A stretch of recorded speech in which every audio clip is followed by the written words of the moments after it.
많으신 하나님 감사드립니다. 2022년 저희들을 너무너무 사랑해 주셔서 하나님의 생명의 말씀을 붙잡고 출발하게 하신 것 감사드립니다. 하나님, 이 악하고 험한 세상에서 저희들이 무엇을 의지하겠습니까? 무엇을 믿고 따라가겠습니까?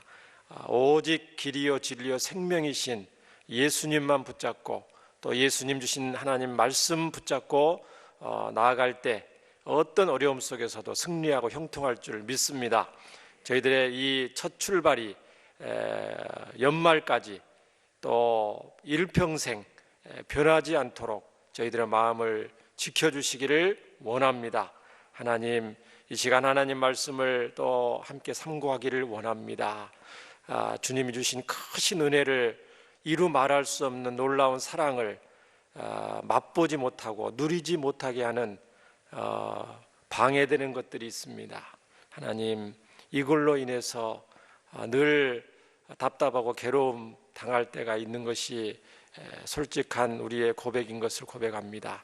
하나님, 이 죄와의 싸움에 대해서 또 하나님이 뭐라고 말씀하시는지 잘 알아서 또 이 영적 싸움에서 늘 승리하는 예수님의 좋은 군사들 다 되게 하여 주옵소서. 친히 말씀하여 주시고 감화 감동하여 주시옵소서. 예수님 이름으로 감사하며 기도합니다. 아멘.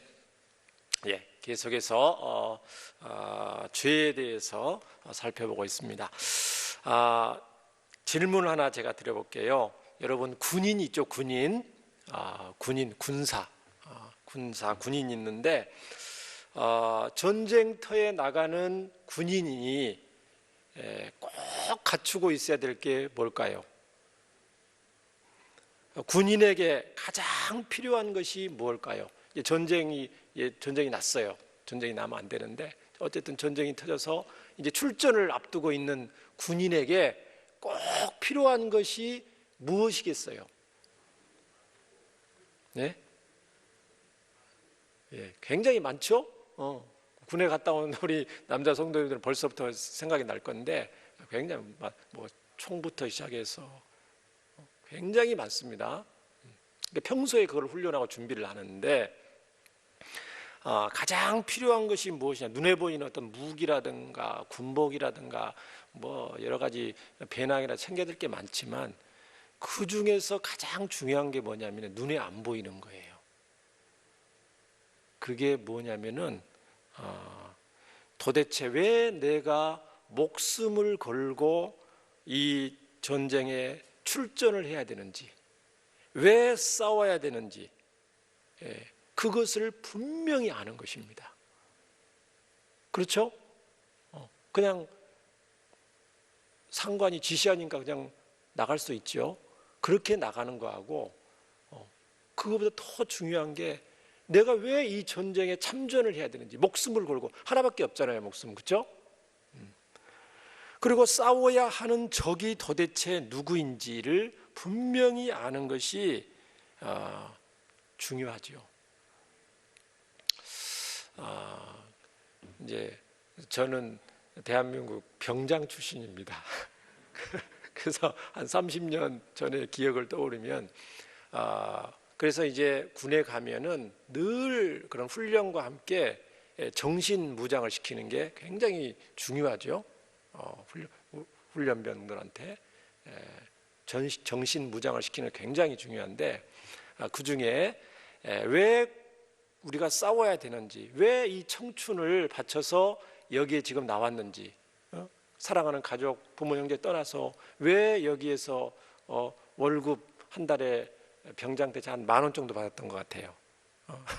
좀 많이 받은 겁니다. 더 어르신들은 더 적게 받았는데, 그죠?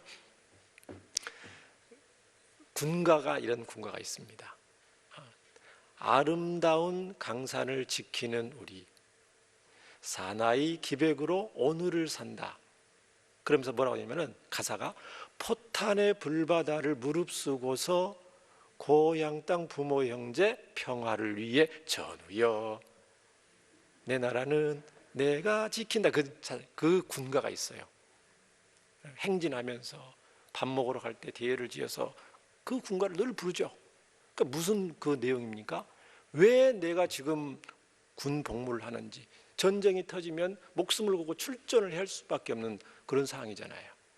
거기에 뭐가 나와 있어요?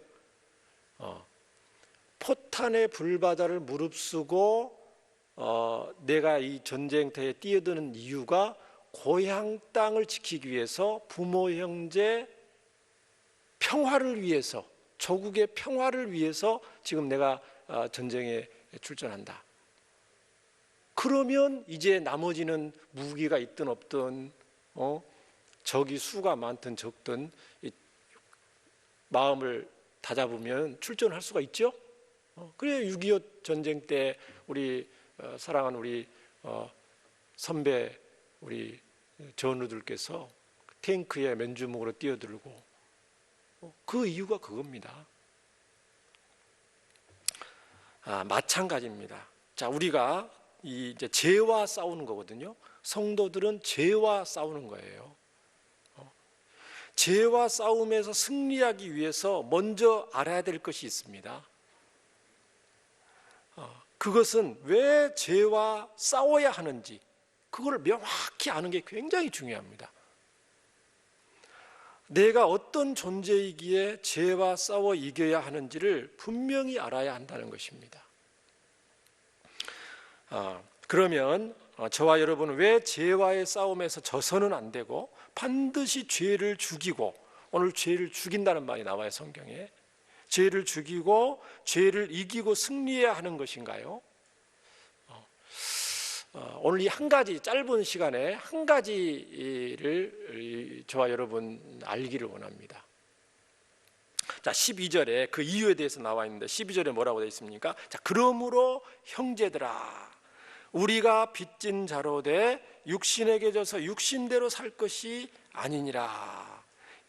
그러므로 형제들아, 형제들아는 누구예요? 로마에 있는 형제들아, 구원을 선물로 받은 믿음의 형제들아.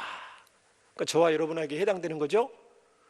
하나님의 구원을 선물로 받은 사랑하는 믿음의 형제들아, 우리가 누구냐 이 말이죠.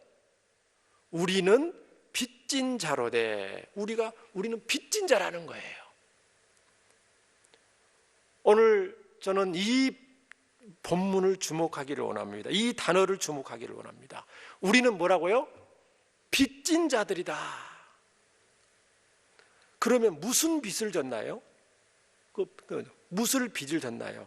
무슨 빚을 졌나의 그 내용이 8장, 로마서 8장 1절부터 11절에 있는 내용입니다. 그러므로니까 결론적으로 로마서 8장 1절부터 11절을 보면 핵심적인 내용이 로마서 8장 1절 2절에 나와 있습니다. 우리가 무슨 빚을 졌는지. 자, 로마서 8장 1절 2절을 우리 함께 읽어보겠습니다. 시작. 그러므로 이제 그리스도 예수 안에 있는 자에게는 결코 정죄함이 없나니 이는 그리스도 예수 안에 있는 생명의 성령의 법이 죄와 사망의 법에서 너를 해방하였습니다. 우리는 누구라고요? 성도는 누구라고요? 나 자신은 누구라고요? 허물과 죄로 죽을 수밖에 없었는데 예수님 그리스도를 통해서 그 무거운 죄의 빚을 탕감받은 사람들입니다. 죄에서 용서받아 구원을 선물로 받은 사람들이죠. 그래서 뭐가 됐냐면은 하나님의 은혜의 빚을 지게 된 사람들입니다. 그러니까 무슨 빚을 졌다고요? 하나님의 은혜의 빚을 졌어요. 그 전에는 무슨 빚을 졌는데 죄의 빚을 져서 죄의 종로로 됐는데 믿음으로 말미암아 하나님의 은혜의 빚진 자가 되었다는 것입니다. 따라서 한번 해보세요. 우리는 하나님의 은혜의 빚을 졌습니다. 우리는 하나님의 사랑의 빚진 자들입니다. 하나님의 은혜의 빚진 자들이고 하나님의 사랑의 빚진 자들이에요. 저와 여러분은 빚쟁이들입니다. 빚쟁이들. 이것을 아는 것이 얼마나 중요한 줄 아십니까? 어떻게 보면 신앙생활에 좀 이제 과장하면 전부라고도 할 수 있습니다. 성도의 앞으로의 신앙생활에 그 중심의 전부라고 할 수 있어요. 전쟁터의 서론에 전쟁터에 군인이 출전했을 때 어떻게 작전을 어떻게 싸고 총을 어떻게 다루고 어떻게 하고 그거는 방법이고 마음가짐이거든요. 나는 왜 전쟁에 참전하는가? 내가 왜 죄와 싸워야 되는지, 왜 내가 거룩한 하나님의 자녀와 백성으로 살아야 되는지에 대한 분명한 동기라는 거죠. 동기. 여러분 살면서 빚을 져보신 적이 있으세요?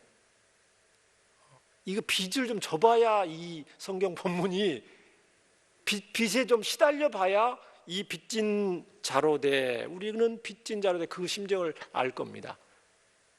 빚을 많이 져보, 빚쟁이한테 시달려 본 사람들은, 카드 빚에 시달리는 본 사람들 쉽지 않죠? 노름마다 빚 져본 사람, 그렇죠? 이 빚이라는 것이, 빚이 있으면요, 내 수중에 아무리 현금을 많이 가지고 있고 통장에 아무리 돈이 많이 있어도 그거보다 더 많은 빚을 가지고 있어 빚쟁이죠? 늘 빚쟁이의 특징은 뭐냐면 늘 마음에 부담이 있어요. 짐이 있는 거예요. 내가 지금 큰 집을 샀는데 90% 대출을 받아서 이 집을 지금 살고 있다. 그러면 팔다리 뻗고 자겠어요? 아니면 늘 부담스러워? 그 부담을 이기지 못해서 큰 집을 팔고 작은 집으로 옮겨가는 거잖아요. 큰 집에 살면 좋은데 빚 내서 사니까 힘드니까 작은 집에서 불편하더라도 빚 없이 살고 싶은 거 아닙니까? 그만큼 이 빚이라는 것은요, 이 부담을 주는 건데 정반대예요. 이게 이제 은혜의 빚이거든요. 사랑의 빚이거든요. 그러니까 이거 뭐냐면은 은혜의 짐이에요. 거룩한 부담감이에요. 그러니까 세상의 물질의 빚쟁이하고 하나님의 사랑의 빚하고는 비슷하면서도 다른 점이 있어요. 비슷한 점은 뭐냐면은 부담감이 있는 거예요. 부담감. 내가 하나님이 얼마나 사랑을 은혜를 많이 받았는데 내가 이러면 안 되지. 그러나 세상의 물질적인 빚쟁이들은 자유함이 없어요. 그러나 하나님의 은혜의 빚, 거룩한 부담은 자유함이 있어요. 차이점이 그거예요. 그러니까 하나님의 빚을 진 사람들은 자유함이 있어요. 늘 자유함이 있는데 그럼에도 불구하고 부담감이 있다는 거예요. 그러면 그 빚이 무엇입니까? 12절 하반절에 나와 있습니다. 우리가 하나님께 진 빚이 무엇냐고 구체적으로 나와 있어요. 12절 하반절에 육신에게 져서 육신대로 사는 것이 아닙니다. 그게 빚이에요. 육신에 져서 육신대로 안 사는 거예요. 무슨 말입니까? 13절의 표현으로는 성령으로서 몸의 행실은 몸의 행실을 짓는 죄를 말하는 거거든요. 몸의 행실을 죽이면 살리니라고 그랬잖아요. 그러니까 몸의 행실, 죄를 죽이는 삶을 살아야 하는 의무, 빚이 있다는 거예요. 죄를 죽여야만 하는 빚쟁이에요. 저와 여러분은. 의무라니까요. 영어 성경에는 의무라고 되어 있어요. 큰 빚이 있어요. 죄를 죽여야만 하는 빚. 군인이 적을 반드시 싸워 이겨야만 하는 전쟁에서 적을 죽이지 않으면 내가 죽죠. 죄를 죽이지 않으면 형제라 할지라도, 믿음의 형제라 할지라도, 하나님의 자녀라 할지라도 반드시 죽을 것이로되 표현했습니다. 이스라엘 백성들이 하나님의 백성들이었음에도 불구하고 하나님의 은혜의 빚을 잊어먹었을 때 광야에서 넘어지고 가나안 땅에 들어가서 얼마나 많이 넘어지고 죽고 그랬습니까? 그렇죠? 예수님 믿는 하나님의 자녀들한테 하는 말씀입니다. 불신자들한테 주는 말씀이 아닙니다. 형제들아 그랬으니까. 사랑하는 여러분, 12절 빚진 자로 돼 이렇게 돼 있는데요. 원문에 보면은 시제가 중요한데요. 우리는 빚진 자다. 현재 시제입니다. 현재 시제. 우리는 빚진 자였다. 이게 과거잖아요. 과거가 아니에요. 시제가 우리는 빚진 자다. 현재. 그 무슨 말이냐면 이게 현재라는 것은 계속의 의미가 있거든요. 그 무슨 말이냐면 이 빚은 갚을 의무가 있는데 이 땅에 사는 동안 평생 일평생에 걸친 의무라는 거예요. 평생 갚아야 될 빚을 지고 있는 거예요. 하나님의 백성들은.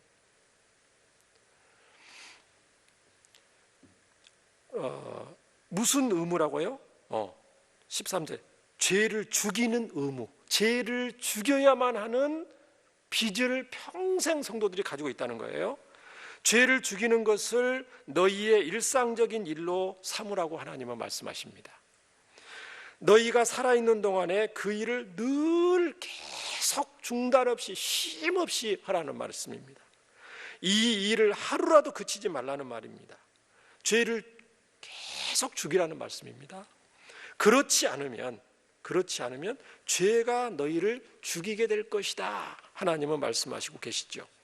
여러분, 우리가 그리스도의 십자가와 함께 실질적으로 우리는 죽었습니다. 그렇죠? 오늘 갈라디아서 2장 말씀에도 내가 그리스도와 함께 십자가에 못 박혔나니 그 말씀 읽었잖아요. 우리는 예수님을 믿음으로 영접하는 순간 십자가 앞에서 실질적으로 저와 여러분의 죄된 몸과 마음은 이미 죽었어요. 그리스도의 부활과 함께 살리심을 받았죠. 그것 때문에 사는 건데 그것을 핑계 삼아서 예수님의 십자가와 함께 나의 죄는 죽었다. 예수님의 부활과 함께 나는 살고 있다. 이것을 핑계 삼아서 죄 죽이기를 게을리해서는 결코 안 됩니다. 그래서 성령 충만한 사도 바울과 같은 분도요 이렇게 말했습니다. 고린도전서 15장 31절에 형제들아 내가 그리스도 예수 우리 주 안에서 가진 바 너에게 대한 나의 자랑을 두고 단언하노니 분명히 말한다는 거죠. 어떻게 한다고요? 나는 날마다 죽노라. 성령 충만한 바울 사도입니다. 성령 충만한 바울 사도가 자기는 맨날 죽는데요. 뭘 죽는단 말이에요 도대체? 죄 죽이는 삶을 매일매일 날마다 산다는 것입니다. 죄를 죽이는 삶, 내 속에 있는 죄 죽이는 삶을 날마다 산다는 거예요. 그게 나는 날마다 죽는다는 표현입니다. 바울과 같은 분도. 그러면 왜 우리는 죄를 죽이는 신자의 의무를 평생 죽을 때까지 계속해야 되는 건가요? 그것은 이 세상에 살아가는 동안에 신자 아닙니다. 불신자가 아닙니다. 불신자는 말할 것도 없고요. 신자 안에 언제나 죄가 호시탐탐 도사리고 있기 때문입니다. 이 표현 잘 들어보세요. 어떻게 도사리고 있다고요? 신자 안에 저와 여러분의 몸 안에 마음 안에 한쪽에 죄가 호시탐탐 도사리고 있기 때문입니다. 호시탐탐은 뭔지 아시죠? 호랑이가 주시하고 있는 거예요. 먹잇감을. 그게 호시탐탐이에요. 말씀 준비하다 보니까 생각나. 호시탐탐. 도사리고 있다는 걸 뭐면 알죠? 보이지 않게 숨어서 또 아래를 틀고 언제 한번 나타날지 모르는 도사리고 있는 거예요. 저와 성도 안에. 성령 충만한 성도라 할지라도 도사리고 있습니다. 성령 충만하면 딱 숨어 있다가 성령 충만하지 않으면 나타나는 거죠. 깨어 있으면 딱 숨어 있다가 방심하면 딱 올라오는 거죠. 대표적인 사례가 하나님의 마음에 합한 다윗 왕이 죄에 넘어지는 신뢰를 볼 수가 있죠. 성경이 굉장히 이 죄가 얼마나 호시탐탐 도사리고 있는지 다윗 왕이 훌륭하기 때문에 샘플로 듭니다. 하나님의 마음에 합한 사람이다. 얼마나 훌륭한 하나님의 사람입니까, 다윗이. 사무엘하 11장에 보면 요압을 비롯한 부하 장수들로 하여금 적들을 포위할 만큼 승승장구하고 있는 다윗이었습니다. 사무엘하 11장에 보면요, 사무엘하 11장 1절에 그렇게 돼 있죠. 그 해가 돌아와 왕들이 출전할 때가 되매 다윗이 요압과 그에게 있는 그의 부하들과 온 이스라엘 군대를 보내니, 굳이 왕이 출전 안 해도 될 만큼 승승장구하고 있는 거예요. 그들이 암몬 자손을 멸하고 랍바를 에워싸 포위하고 다윗은 예루살렘에 그대로 있더라. 그러니까 2절에 보니까 저녁 때 다윗이 그의 침상에서 일어나 왕궁 옥상에서 거닐다가, 마음을 무릇 지킬 만한 것보다 마음을 지켜야 되는데 그만 마음을 지키지 못하고 간음죄를 짓게 되고, 그거를 숨기기 위해서 사기죄를 짓고 결국은 살인죄까지 짓게 되죠. 다윗이 왜 이런 죄를 짓게 됐습니까? 하나님의 은혜의 빚쟁이라는 사실을 잠시 잊었기 때문이죠. 자기가 하나님의 은혜에 빚져서 지금 목동 때부터 산전수전 겪어서 골리앗을 물리치고 사울왕의 사위가 되었지만 시기를 받아서 죽을 고비를 하고 들판과 숲속과 개울과 동굴로 도망다니면서 죽을 고생을 했을 때 하나님이 지켜주시고 보호하시고 인도하셔서 우여곡절 끝에 왕이 되었는데, 왕이 되고 적들을 물리치고 여기까지 왔는데 그 하나님의 은혜에 빚을 졌다는 것을 잠시 잊은 거예요. 호시탐탐 도사리고 있던 죄가 절호의 찬스다 하면서 다윗을 덮친 거죠. 저와 여러분이 아무리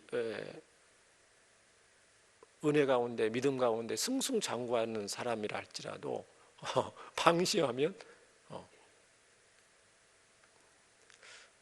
저와 여러분은 하나님의 은혜의 빚을 많이 졌습니다. 이루 말할 수 없는, 여러분 각자에게 얘기하라고 그러시면 정말 얘기하실 것이 많으실 것입니다. 또 부모님에도 우리의 빚을 많이 졌죠. 사랑의 빚. 저는 부모님께 사랑의 빚 졌고, 또 아내에게도 얼마나 빚을 우리 남편들이 졌습니까?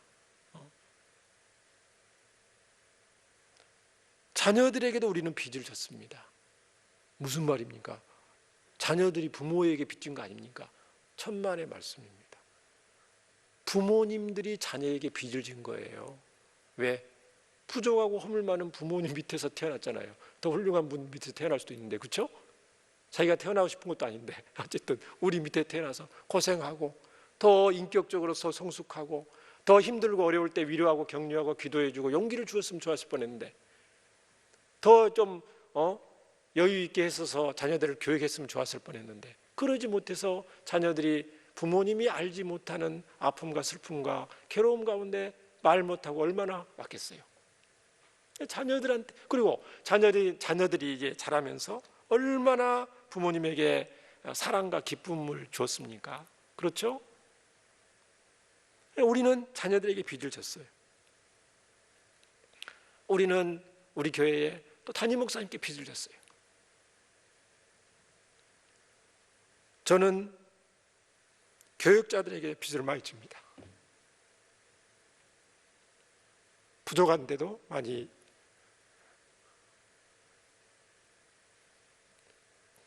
따라와 주고, 성도님 한 분 한 분한테 정말 빚을 많이 졌어요. 살면 살수록 이 빚이 좀 갚아야 되는데 빚이 늘어나고 있는 것을 느껴요. 그렇다고 빨리 죽을 수도 없고, 그렇죠? 아니 정말입니다.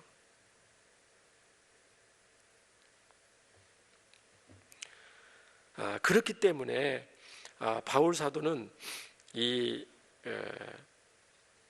신자 안에 있는 그 죄성으로 인해서 탄식을 하는데요.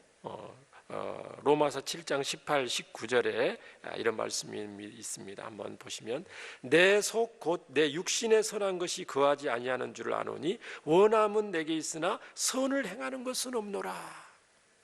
나는 정말 하나님 기뻐하시는 하나님의 자녀로 살고 싶은데, 정말 하나님 나라를 위해서, 하나님의 영광을 위해서, 정말 주와 복음을 위해서 더 거룩하게 본이 되면서 성도들을 사랑하면서 하나님의 은혜에 갚기 하고 싶은데, 19절 내가 원하는 바 선은 행하지 아니하고 도리어 원하지 아니하는 바 악을 행하는도다.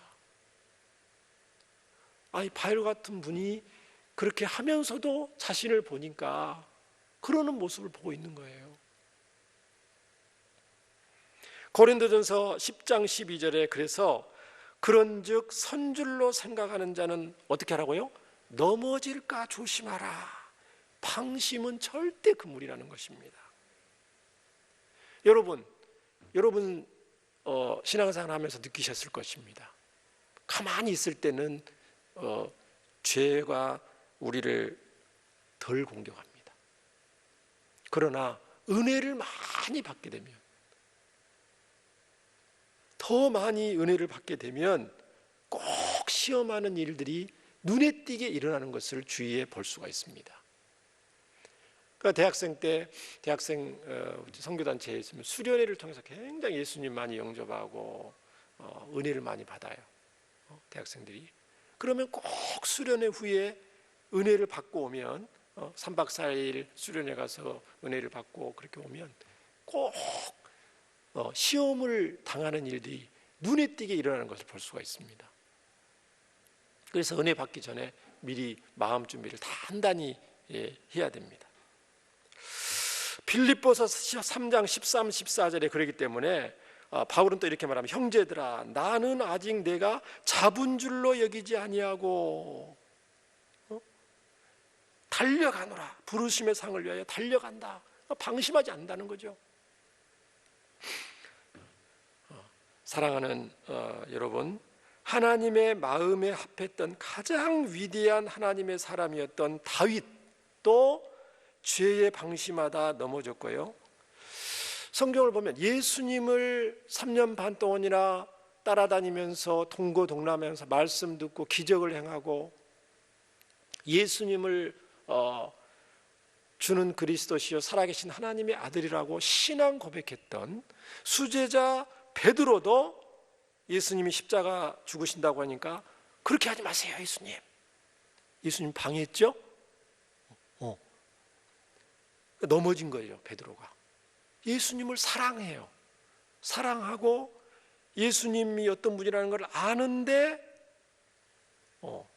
또 잠깐 방심한 거 잘 모르는 거죠. 예수님.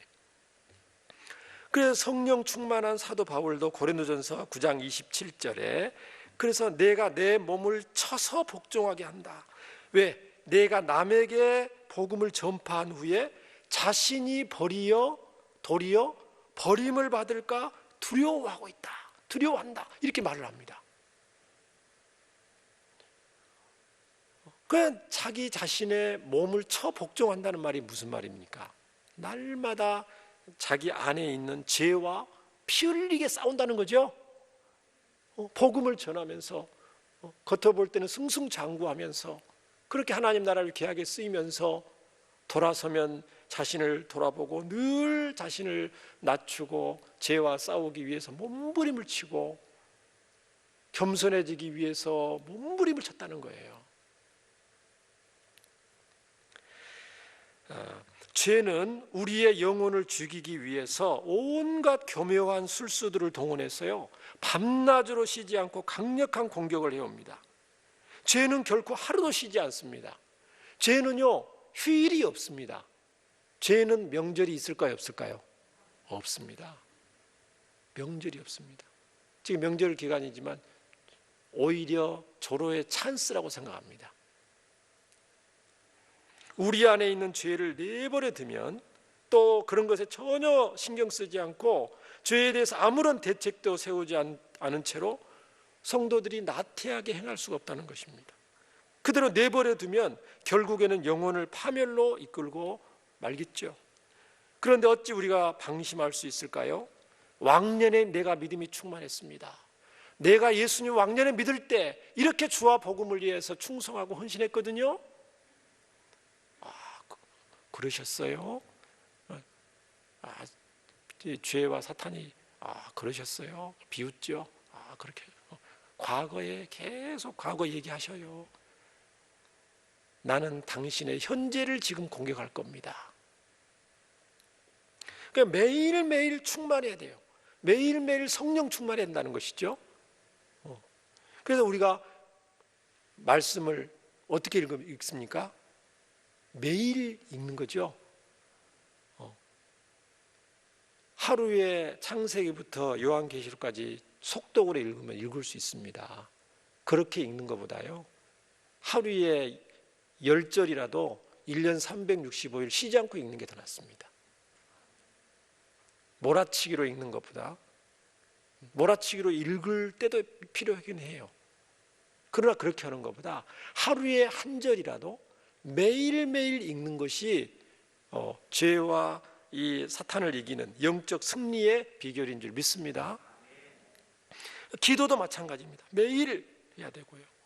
또 우리가 행여나 실수해서 넘어지면 그때그때 회개하고 돌이키고 해야만 우리는 하나님의 은혜를 회복할 수 있고 죄와의 싸움에서 승리할 수가 있습니다. 저와 여러분은 하나님의 자녀된 우리 안에 여전히 부패한 죄성이 존재함을 직시하고 우리 스스로의 힘과 의지가 아닌 성령 하나님 의지에서 빚진 자의 심정, 오늘 저와 여러분은 다른 건 다 잊으셔도 이거 하나만 꼭 기억하세요. 나는 빚진 자다. 이 빚진 자의 심정을 가지고 죄를 죽이는데 온 힘을 다해야 될 줄 믿습니다.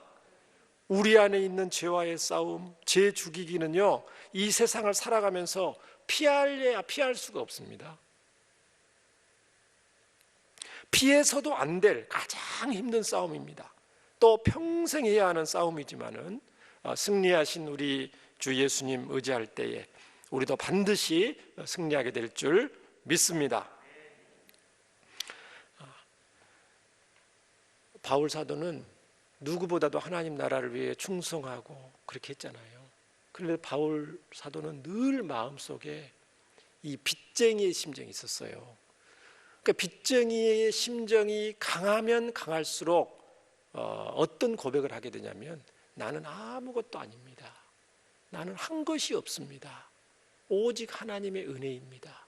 그것을 입술로만 하는 게 아니고 가슴에서 우러나오게 됩니다. 왜 그러겠어요? 빚쟁이의 심정이 없는 사람의 특징, 나는 할 만큼 했습니다.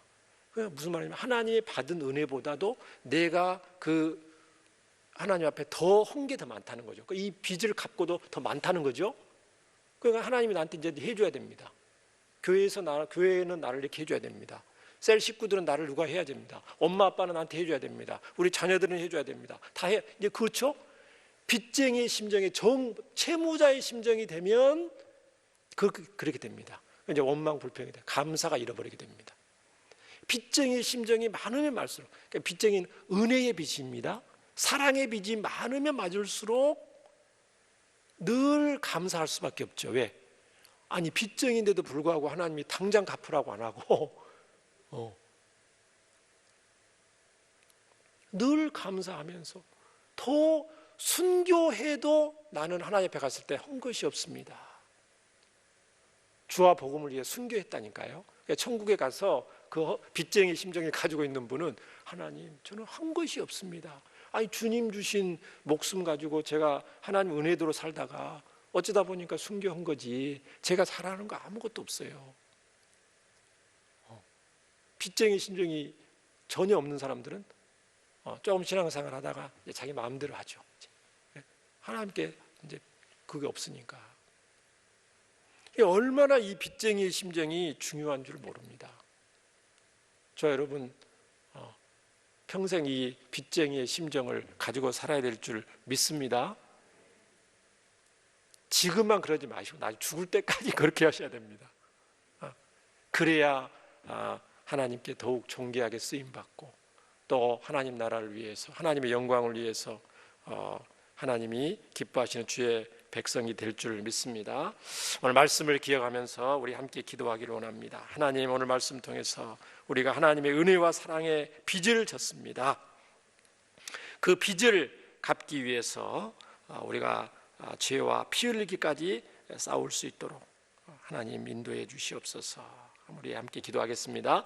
은혜와 사랑이 많으신 하나님 아버지, 감사합니다. 성도는 하나님께 은혜와 사랑의 빚을 졌다고 그랬습니다.